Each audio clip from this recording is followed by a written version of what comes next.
let's start now with an overview of the VirtualBox interface and how to use the application. For Windows user, press Start and type VirtualBox, or press Windows key and type VirtualBox. If you are on Linux, search the application menu of your system, and if you are like me on macOS, access the Launchpad and search for VirtualBox.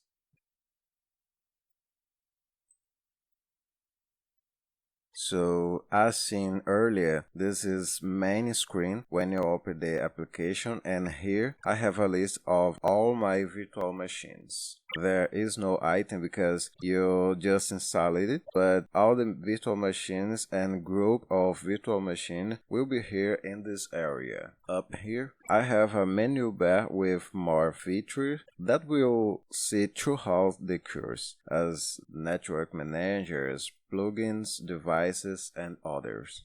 Here in the main window, I can use these items in the VirtualBox that you can edit according to your taste. Click VirtualBox and click Preferences. In the General tab, you can choose the location to save machines, the virtual disks, and the information of the virtual machines here are being saved in my directory. But if you want to put them on external hard drive or another disk on your computer, at the input, I can change the shortcuts you can use to manage, such as VMs and other VirtualBox settings. In Update, you can configure how updates can behave on network. I can configure how adapters and physical files will behave within the VirtualBox. We're gonna see more about that later. In extensions, I can add the other VirtualBox extensions packages, and our package installed in the previous class is shown here. So I can also install other extension packages. And the last, prox menu. If you have a prox, you can configure it here. Then in the next class, we will understand all the details of creating a VM.